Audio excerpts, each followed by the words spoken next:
Good morning, everybody. It's Max with WNC Heights. Today we have a special one for you. We're going to head out to Maggie Valley on the easternmost side of the Great Smoky Mountain National Park to check out Purchase Knob. So we'll see you there at the trail. All right, we made it to the trail of Purchase Knob. Right now we're heading up this dirt road. It does give you no trespassing and authorized vehicles only to come through. You are allowed to walk this road up, but you cannot take your vehicle up past where we parked around the curve down there. So we're gonna get going. It's about 800 feet elevation gain from the top of the road here where the national park starts up to the research center. So hope you guys enjoy. Also, Sarah wanted to get a high five in with me, so hikes. So we've officially made it to the easternmost part of the Great Smoky Mountain National Park. Right here is the gate to get in. Right over here is a little welcome sign to Purchase Knob. Kind of tells you all about it. So just basically saying you can't drive up this road without a permit, or if you work for the government. So head up this way and we'll see y'all in a little bit.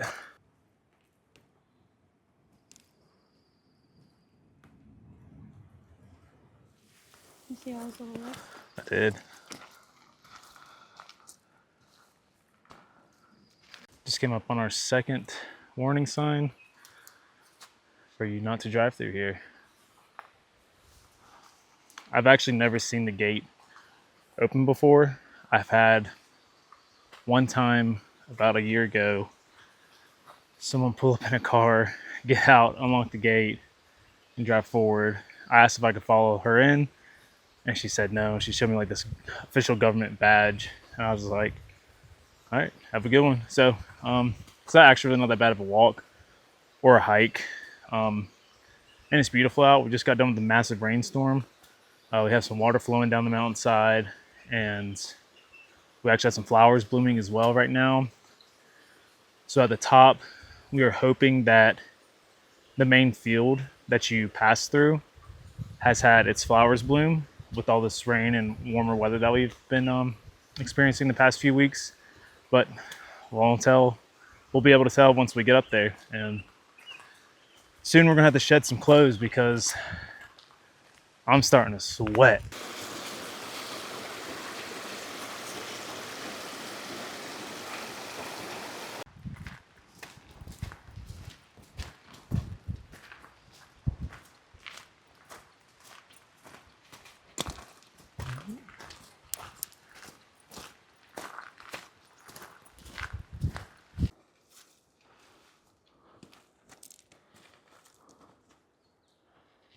So one of the more noticeable features when you're out hiking in the woods out here is the cattle line fence from old farmers owning land and letting their cattle roam.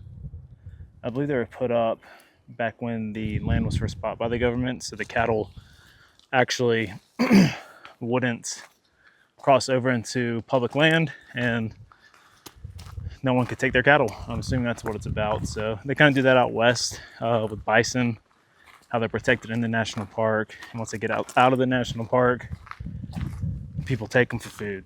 So second sign of old farmers up here. We run across this little possible pig pen, chicken coop back in the day. It's just right off the main road here.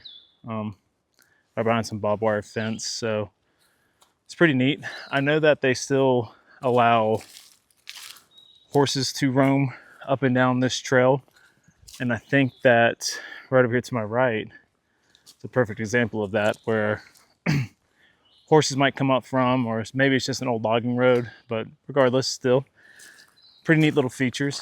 Right up ahead is the second gate, I believe last gate as well, on this road.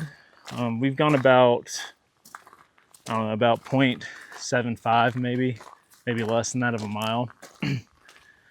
Not too bad of a hike so far. What do you think, Sarah?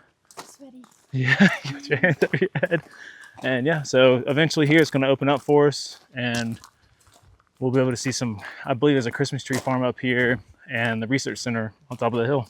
Pretty cool feature here. You have this tree that has grown out over the ledge a little bit and then it shot itself straight back up. This is actually due to the hill creeping down and the tree counterbalancing itself by shooting up and leaning back a little bit. So it's actually helping the tree stay in place there, which is really unique and cool. It kind of looks like a serpent or like a, I don't know, L, dragon's head, but pretty neat feature right there. You can also see it in these trees right here in front of me, except for it's not as dramatic, where they grow out a little bit and they shoot upwards to try to counterbalance their weight from having the same fate as that guy right there. That's a pretty big oak that fell down. So another thing that you'll notice out here is the lack of pine trees. One or two reasonings. Either they've all been cut down due to deforestation, or they have extremely shallow root systems on these steep hillsides and they've all just fallen over. Looks like the white oaks probably have a deeper root system, which allows them to stay on the mountainside a little bit more. So it's pretty cool to see and notice when you're walking through. North Carolina is known for their pine trees and all their locations, and up here at the moment, everything's just dead. So pretty neat. All right, so we ran into our first dilemma. We got extremely hot, so we had a little party change out here. And Sarah decided to come stand in the grass with her socks. So now she has wet feet and her boots are so tight and her wet socks won't get on. But like I said, we're extremely close. Maybe less than a mile right now to get to the top. We're going to come around this mountain bend up in front of us, past a little evergreen farm, whatever you want to call it. And then we should be able to see the research center on top of the mountain up there. So stay tuned. All right, so we just came up on the evergreens here on my left. And right actually here behind me, you can see through the trees, it's Purchase Knob Research Center. That is actually not the Purchase Knob. Purchase Knob is actually going to be right behind me now. There's not much to see up there. There's a little research station that they use. We got the research house, gauges wind, rain, who knows, seismic activity if there's any up here at the moment. But it's two ways to get to the top of the hill there. You can continue on the road that you're on, or you can take this beautiful grass meadow field that takes you right up to the top. And since Sarah and I both love the outdoors, and this is her first time here because it's on her bucket list of things she wanted to see, we're going to take the grass field up and we'll go from there.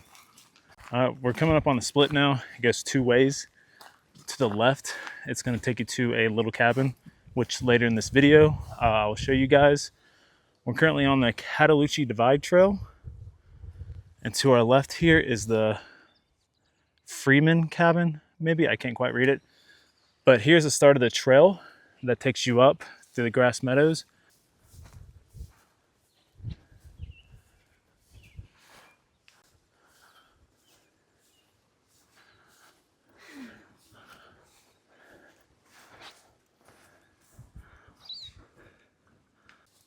So usually during this time of the year, not even, but in a few weeks, all this right here will be filled up with wildflowers. Not exactly sure what type, but over to my left, Sarah's right, is the actual mountain Purchase Knob.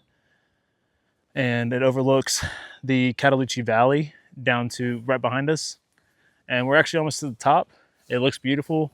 The wind's not blowing, and we get to enjoy this crazy grass field right through the middle of it all. So yeah. Also, Sarah has spotted maybe hundreds of those little centipedes.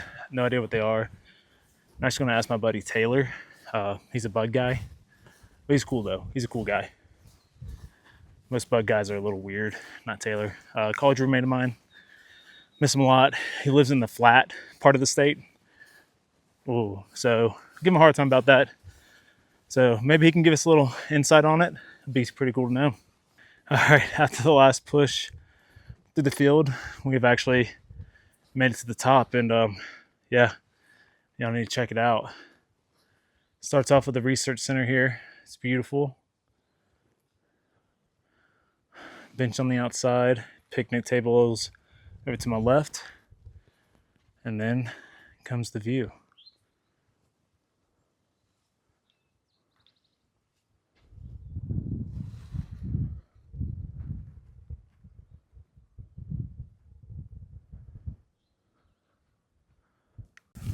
Good salt slap. Yeah, it's pretty good. Because I want to. And just like that, it is done. Ta-da! Water. Purchase none in water. Muy delicioso.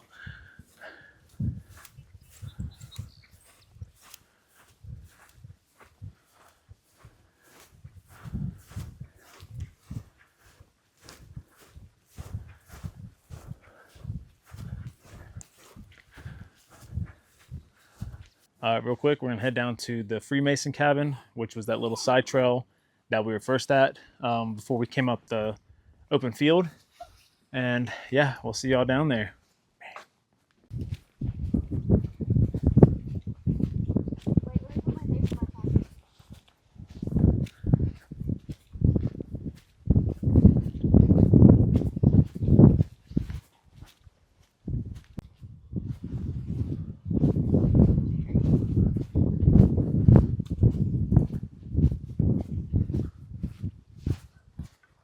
Sarah and I have been on a few hikes already this winter, going to the spring, and I think this ranks at our favorite so far. What do you? Number one. Number one, and it's easy to tell. I mean, just look at it's like a fairyland out here, and they do a good job maintaining it and letting it be its own thing.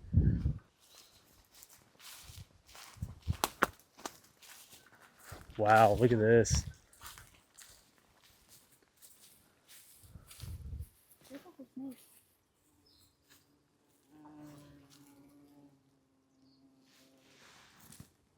So we just came up on a sign, says no horses beyond this point.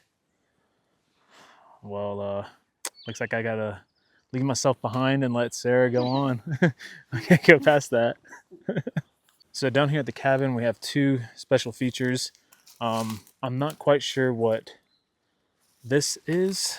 There's a stream running through it. I'm gonna try to get a little bit closer here, get a better look, but look how beautiful this water is running through it and all the moss with the rocks. And it seems to be coming out through the bottom. Oh shit, you okay, baby? Come on. Ow.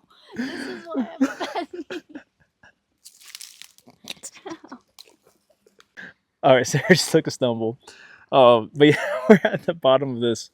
Looks like it may be a water gauge system, pH level. I'm not sure, but it comes out at the base of it under here. And so yeah, it's pretty awesome. So next we're gonna head up to the cabin up there. Crossed the little stream over there and found this little research station coming through. Maybe monitoring the flow of the water, how much is coming off of this spring out here. While Sarah's over here taking pictures of the pretty flowers that are blooming right on the bank over there. I'll do my best to find a link on this little cabin to tell us what it was, who owned it, and why it's even back here. Not sure if you can get inside of it or not. Definitely gonna go take a look. Super old and rustic, which is pretty friggin' awesome. Has a stone fireplace up top next to this beautiful pine evergreen tree. And yeah, hey, they just don't make them like they used to. got up here. We're actually going to try to see if we can get inside. Nope. Oh, you can read about it inside. Oh, what is this? Oh, what? Oh my God. Wow. Well, as soon as I said that I was going to send you guys what it was, come across this.